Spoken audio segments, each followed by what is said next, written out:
আজকে আমি সমস্ত শীতের সবজি দিয়ে আর সঙ্গে মাশরুম দিয়ে আমি স্যুপ বানাবো, সেটাই আপনাদের সাথে শেয়ার করব। মধুমতি এখন আর শুনুন গানটা। চোখের নাম আয়না, আমি দু হাতে চোখ বেঁধে রাখি, মন কেন কথা কয় না, কয় না মনের নাম মধুমতি আর চোখের নাম আয়না,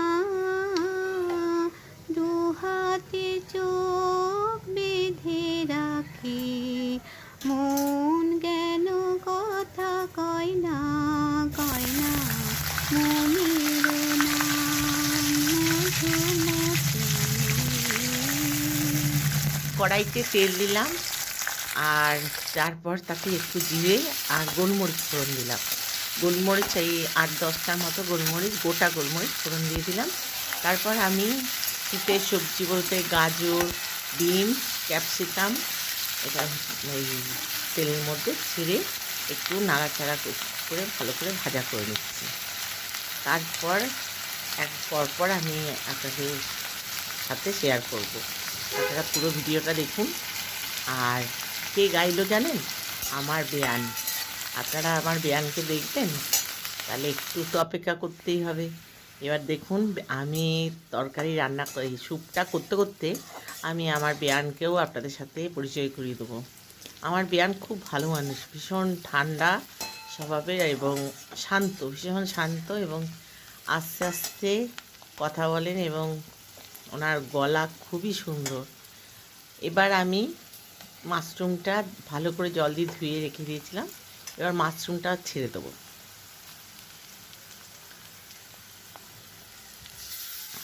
মাশরুমটা দিয়ে দিলাম। এবার কিছু বাঁধাকপিও দেবো, বাঁধাকপিটা ধোয়া আছে, ধুয়ে জল ঝরানো আছে।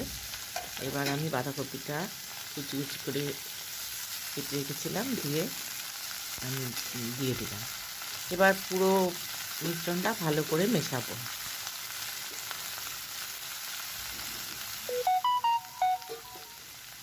বেয়ান আসলেই আমি ওনার কাছে গান শোনার আবদার করি। আমার খুব ভালো লাগে উনি যখন গান করেন।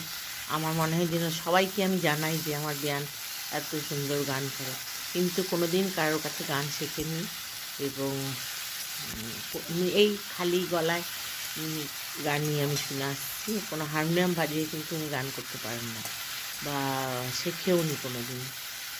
এবার দেখুন আপনারা আমার বেয়ানকে আমি ধরে অনেকগুলো গান শুনছি, সব গান আপনাদের একটু একটু করে শোনাবো। নাম মধুমতি আর চোখের নাম আয়না, আমি দু হাতে চোখ বেঁধে রাখি, মন কেন কথা কয় না, কয় না মনের নাম মধুমতি। এবার আমি সমস্ত সবজিগুলো ভালো করে কষিয়ে নিচ্ছি। এর সঙ্গে একটি আলু, একটা মাঝারি সাইজের আলু, দুখানা আলু দিয়েছি, দুখানা আলু আর একটা গোটা টমেটো দিয়ে দিলাম। এই আলুটা দেওয়ার কারণ হচ্ছে এই বাচ্চারা খাবে তো, এটা স্যুপটা মেনলি বাচ্চাদের জন্যই করছি, যাতে একটু গ্রেভি গ্রেভি হয়। আলুগুলো আমি ভেঙে পরে গ্রেভি করে দিই, যাতে করে পেটে ভরে, পেটটা ভরা থাকে। আর সেই সবজি দেখুন আমি স্যুপটা কীভাবে করছি।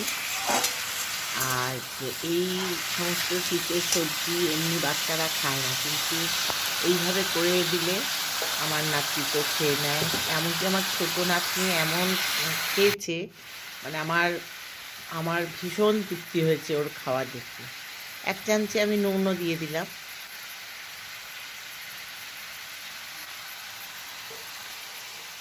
আমি কিন্তু স্যুপটার মধ্যে হলুদ দেবো, অনেকেই স্যুপের মধ্যে হলুদ দেয় না, কিন্তু আমি হলুদটা দেবো এই কারণে যেন বুঝতে না পারে যে এটা স্যুপ। স্যুপ বুঝলেই আর নাতি মুখে দেবে না, কিন্তু যদি বোঝে যে এটা স্যুপ নয়, একটা তরকারি একটা বা অন্য কিছু, মাশরুমের একটা কিছু, তাহলেই ও খাবে। সেজন্য একটু আমি হলুদ দিলাম। ভালো করে কষানো হয়ে গেলে বেশ কিছুক্ষণ কাঁচা গন্ধ যেটা থাকে, একটা সমস্ত সবজিরই একটা কাঁচা একটা গন্ধ থাকে, সেই গন্ধটা যখন চলে যাবে তখন আমি এর মধ্যে একটু জল দেব।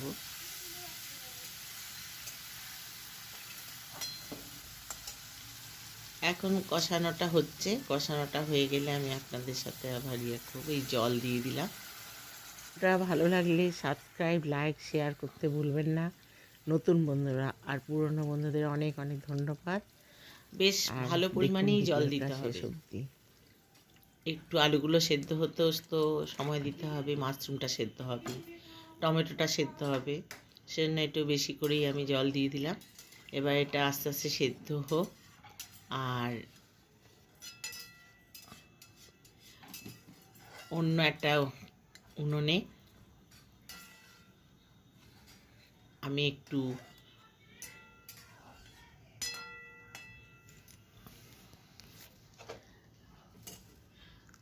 চাও একটু ভেজে নেব। এবার এখানে গ্যাসে এটা হোক, আস্তে আস্তে কমিয়ে দিলাম। এরপর আমি এই উনানে চলে এসেছি। দেখুন আমি এই একটি ফ্রাই প্যানে, এটা আর ফ্রাই প্যান নেই, এটা এখন এমনি প্যান হয়ে গেছে।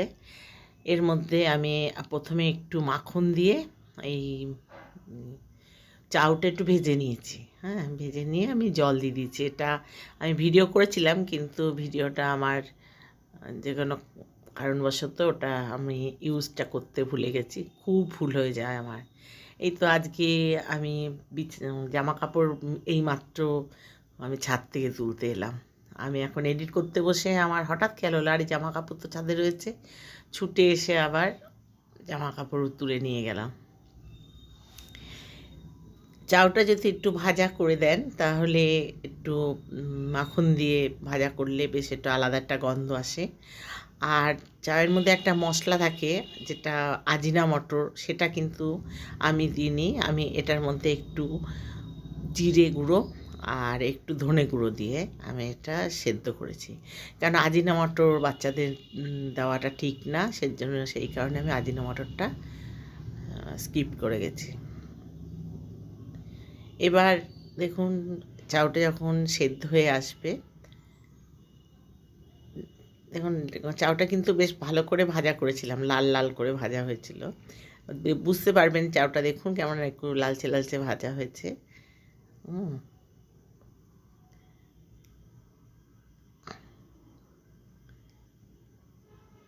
মাখন দিয়ে ভাজা করে এবার আমি এই চাউটা যখন দেখবো যে সেদ্ধ হয়ে এসছে, তখন আমি এটা ওই স্যুপটার সাথে মিশিয়ে দেবো। হয়ে গেছে, আমি এবার এই স্যুপটার সাথে মিশিয়ে দিচ্ছি।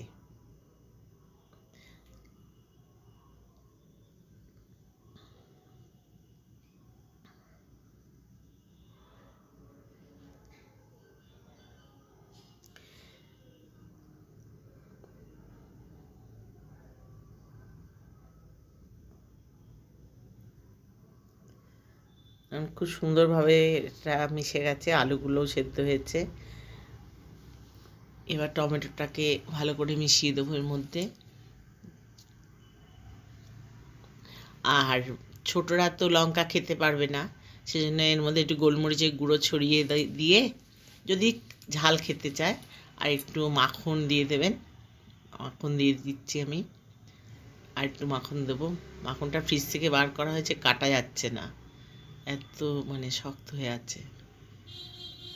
আমার স্যুপটা হয়ে গেছে, এবার আর কিছুক্ষণ নাড়াচাড়া করে আমি নামিয়ে দেবো। গোটা কটা কাঁচা লঙ্কাও দিয়ে দিয়েছি, যাদের ঝালের প্রয়োজন তারা ঝালটা মেখে খেতে পারবে। তাছাড়া কাঁচা লঙ্কার তো ভিটামিন সি আছে, সেই কারণেও আমি 4-5টা কাঁচা লঙ্কা দিয়ে দিই। ঝাল গোটা মানে কেটে দিই না, বাচ্চারা যখন খাবে তখন তাদের ঝাল লাগবে, সেজন্য গোটাই দিই। এবার বড়রা যদি লাগে মেখে খেয়ে নেবে। এই যে আমার ছোট নাতনি দেখুন, আমার কিন্তু স্যুপটা হয়ে গেছে। এবার আমি ঘরে এসেছি। স্যুপ দেখুন। ভালো আছেন তো বন্ধুরা? টাটা।